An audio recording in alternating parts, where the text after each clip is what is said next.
교회 역사학자들은 한국 교회의 부흥을, 그 부흥의 시발점을 1907년 1월 장대현 교회 부흥회로 봅니다.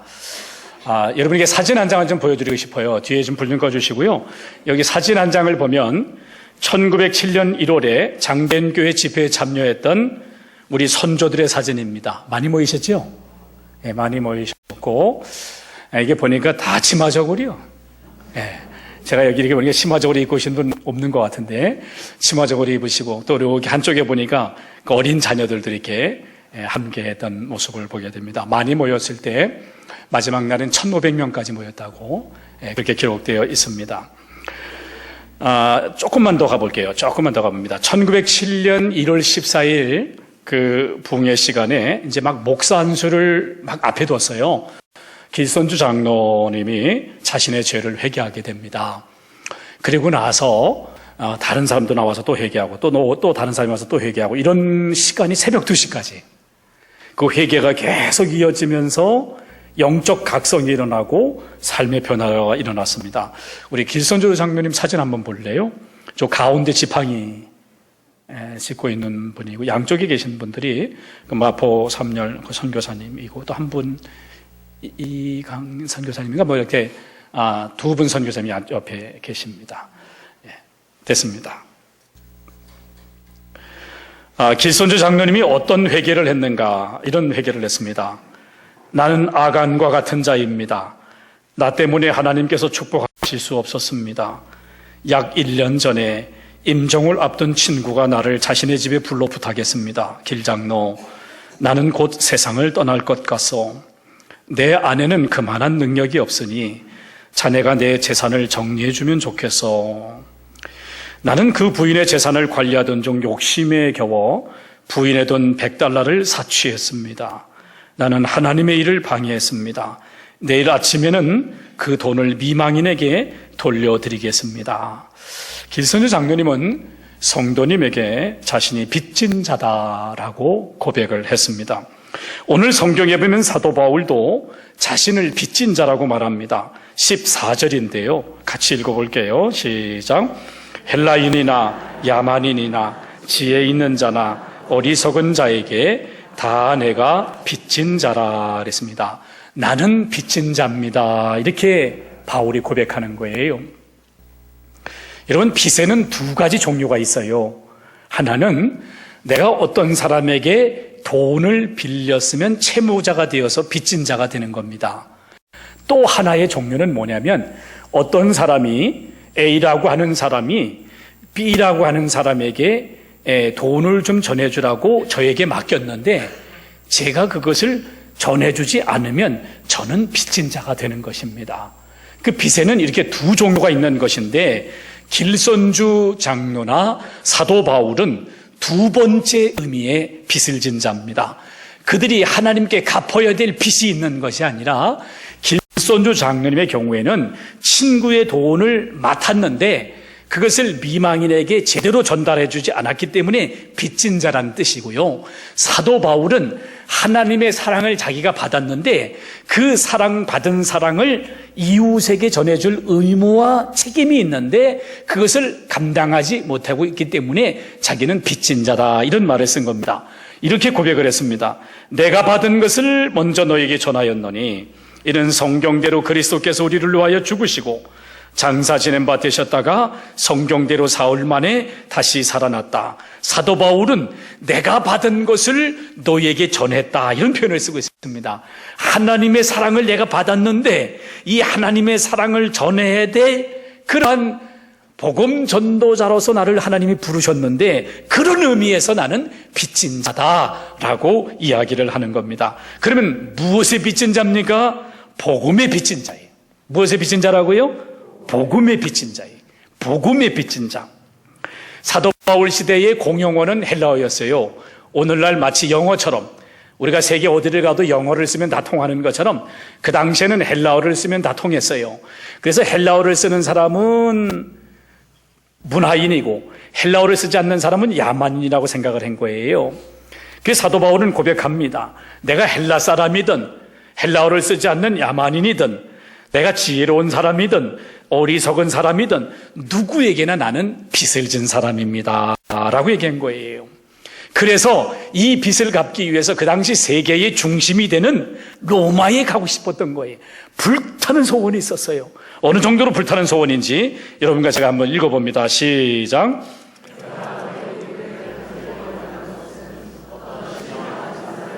너에게 나눠주어 너희를 견고하게 하려 함이니 내가 너희 가운데서 너희와 나의 믿음으로 말미암아 피차 아니함을 얻으려 함이라.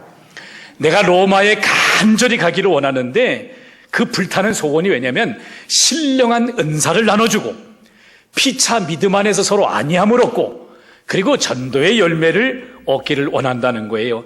내가 무슨 명성을 얻기 위해서 로마에 가고 싶은 것도 아니고 로마에 놀러 가고 싶어서 그런 것도 아니고 성도들을 위로하고 복음을 전하기 위해서 로마에 가기를 원했습니다. 그래서 15절에 나는 할 수 있는 대로 로마에 있는 너희에게도 복음 전하기를 원하노라 그랬어요. 복음의 빚진 자로서 로마에 가기를 소원했고 자기의 모든 재능, 자기의 모든 열정, 자기의 모든 소망, 자기 모든 노력을 동원해서 복음을 전하기를 원했다고 말이에요. 왜 사도 바울은 그렇게 복음 전하기를 원했을까요? 복음은 믿는 자에게 구원을 주시는 하나님의 능력이기 때문에. 자, 말씀을 같이 읽어볼게요. 16절입니다. 시작.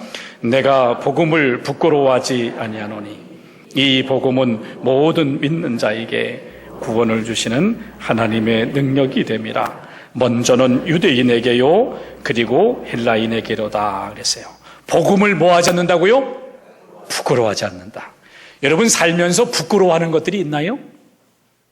혹시 집안이 가난한 것 때문에 부끄러워하나요? 가난한 건 부끄러운 게 아니고요. 게으른 건 부끄러운 겁니다. 게으르다면 부끄러워해야 돼요.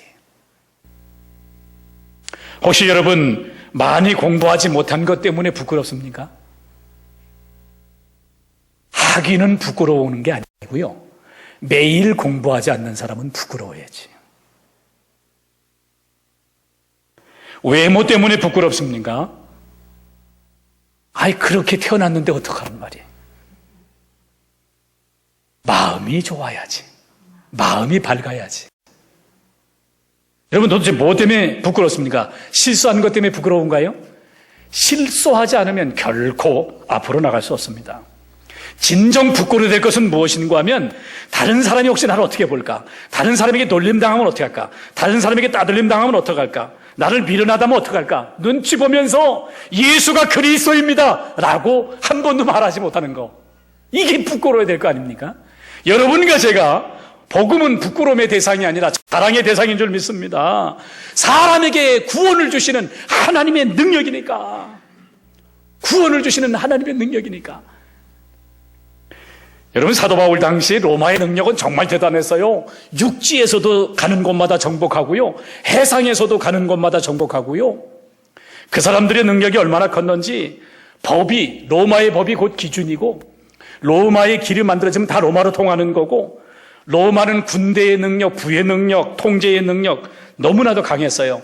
반면에 하나님의 능력은 너무나도 약해 보였어요. 하나님의 아들이라고 하는 사람이 십자가에서 무력하게 죽어가요. 너무 약해 보여요.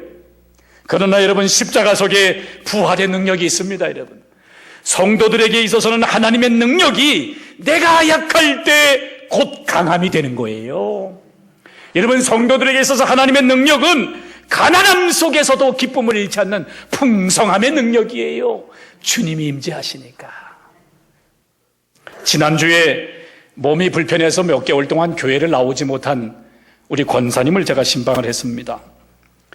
그분 가정에 한 요양보호사가 계신데 3년째 권사님을 섬기고 있답니다. 가정 예배를 드리는데 같이 예배를 드렸어요. 그분이 예배가 끝나니까 저보고 그래요. 목사님 만나 뵙게 돼서 영광입니다. 자기는 종종 생각했답니다. 이 권사님, 어머니라고 합시다. 이 어머님과 이 아드님이 다니는 교회는 어떤 교회일까? 이 어머님과 아드님을 보면 교회는 정말 좋은 교회일 거다. 그 그런 생각을 했었대요. 그래서 제가 누굽니까? 고맙습니다 하고서 딱 받아쳤습니다. 뭐가 그렇게 좋으셨나요? 우리 권사님 뭐가 그렇게 좋으셨나요? 그랬더니 그분이 그럽니다. 목사님 천사예요, 천사. 3년 동안을 요양소로 계신데 천사래요, 우리 권사님이. 그래 왜 그러냐고 그랬더니 예를 들면 이런 겁니다.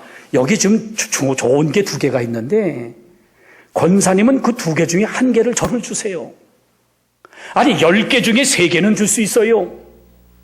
3개 중에 1개도 줄 수 있어요. 그러나 이 1개를 주면 자기께 남는 게 없는데 그래도 저를 주시더라고요. 세상에 이런 사람이 어디 있습니까? 저는 정말 어머니 존경합니다. 와, 여러분 이종목 목사의 어깨가 올라갔습니다. 어깨가 올라갔어요. 이야, 건강한 사람이 연약한 사람을 보고 감동하다니, 이게 복음의 능력이 아니고 뭡니까, 여러분? 이게 복음의 능력이 아니고 뭡니까? 내가 약할 때에 곧 강함이라. 나는 육신은 약하지만 질그릇 같지만 내 속에 보아이신 예수님이 함께 계심으로 마음의 평강이 있고 기쁨이 있고, 복음의 능력이 아니고 뭐란 말입니까, 여러분? 할렐루야. 예. 복음은 구원을 주시는 하나님의 능력입니다. 여러분, 구원이 도대체 뭐예요? 구원은 죄와 죽음으로부터 자유함을 얻게 하는 게 구원이에요. 자유.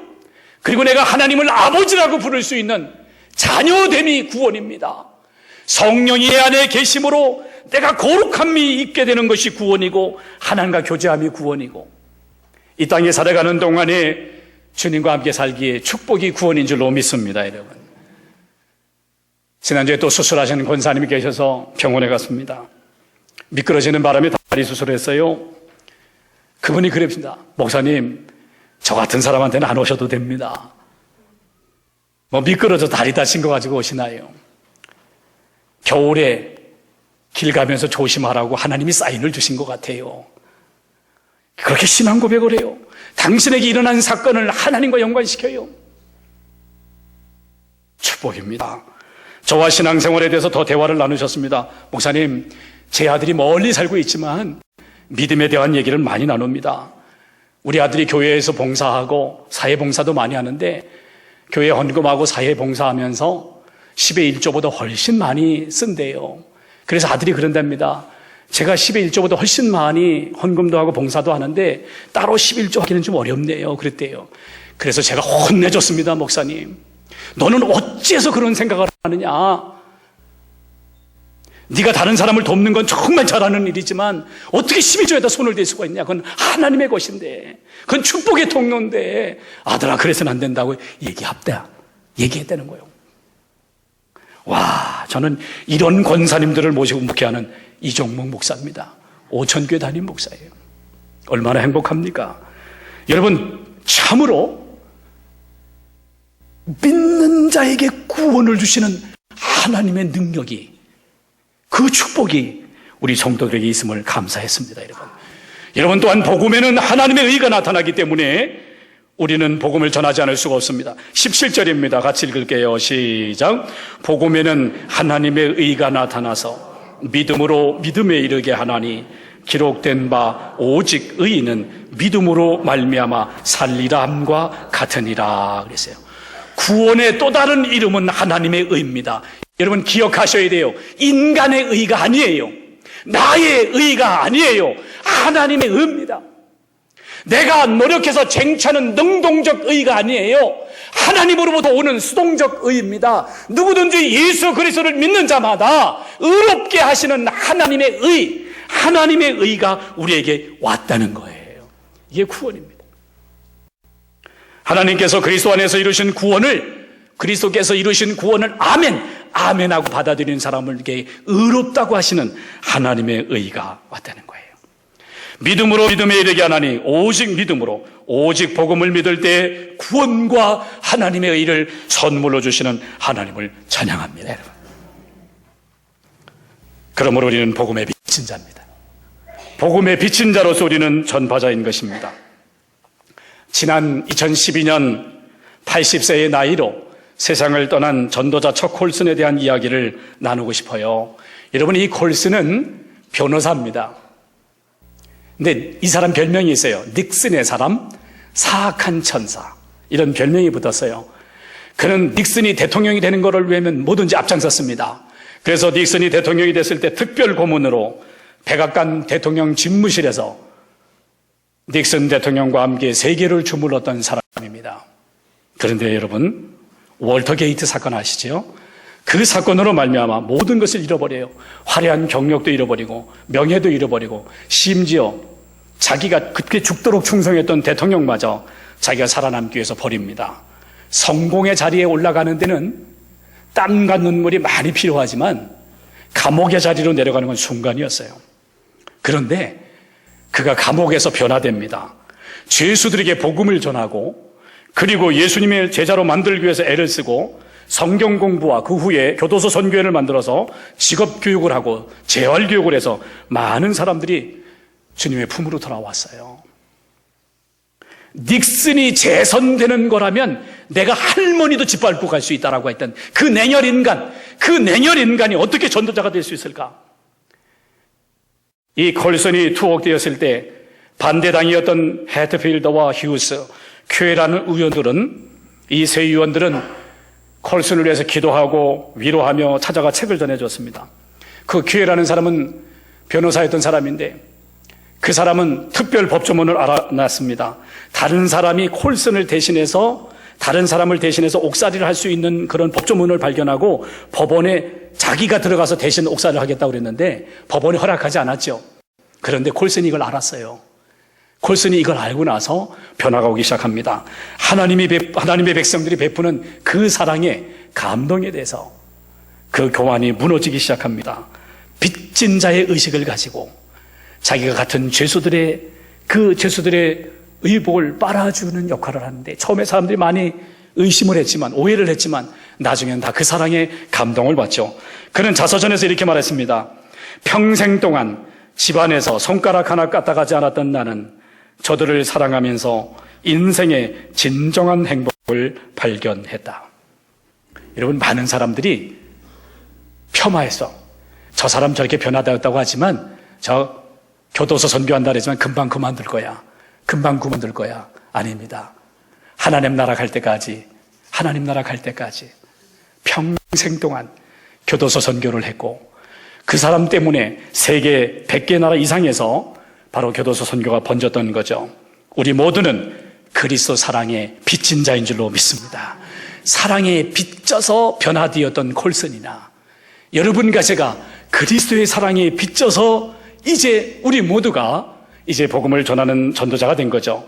사도 바울은 글에서 이렇게 보고백했습니다. 함께 같이 읽어볼게요. 시작. 우리가 만일 미쳐서도 하나님을 위한 것이요 정신이 온전하여도 너희를 위한 것이니 그리스도의 사랑이 우리를 강건하시는도다. 우리가 생각하건대 한 사람이 모든 사람을 대신하여 죽었은즉 한 사람이 죽은 것이다. 아멘. 나를 대신하여 형벌을 받으시고 죽으셨다고 하는 그 주님의 사랑에 미쳤다는 거예요. 주님의 사랑에 관건하여서 자기가 빚진 자로서 복음을 전하는 자가 되었다고 했습니다. 바로 이 복음의 빚진 자의 그 마음이 하나님의 마음과 같은데 예수님께서 이런 말씀을 하셨어요. 천국은 잔치를 베푸는 임금과 같다 그러셨어요. 천국은 잔치를 베푸는 임금과 같다. 잔치를 베풀어 놓고 사람들을 초대했는데 사람들이 오질 않아요. 그래가지고 다시 또 사람들을 보냅니다. 모든 음식이 다 준비되어 있으니까 어서 오라고. 아이고 소고기도 잡았다고. 어서 오라고. 그런데 사람들이 핑계를 대요. 내가 비즈니스 때문에 나가봐야 되겠다고. 내가 밭에 일을 해러 나가봐야 되겠다고. 내가 사람과 약속에 서서 나가봐야 되겠다고. 이런 핑계 저런 핑계를 대는 거예요. 그래서 임금이 잔치집이 비어지는 걸 보고 노합니다. 누구나 와서 이 잔치집에서 함께 기뻐하자고. 누구나 와라. 구원의 맛을 보자. 누구나 와라. 변하여 새 사람 되자라고 잔치를 벌려놨다는 거예요. 여러분, 교회는 기쁨과 활력이 넘치는 잔치집과 같은 줄로 믿습니다. 여러분, 교회에 오면 기쁨이 있으셔야죠. 활력이 있으셔야죠. 오늘은 오천세생명 축제 날입니다. 잔치집이에요. 오늘은 잔치하는 날이에요. 우리 교회가 잔치집처럼 막 소란하기를 원합니다. 초대받은 전도 대상자들로 인하여 시끄럽게 되기를 원해요. 함께 모여서 구원의 맛을 누리고 하나님 나라를 느끼기를 원합니다. 여러분, 박재열 목사님이 우리 교회 오셨을 때 그런 말씀하셨어요. 목욕탕에 불이 나서 유리창을 깨고 나온 사람이 있다면 그 사람의 부끄러운 구원이 죽는 것보다 낫습니다. 부끄러울지 모르지만 죽는 것보다 낫습니다. 맞습니다. 지옥의 불에서 건져내는 것이, 살려내는 것이 바로 오천 새 생명 축제입니다. 기도하겠습니다.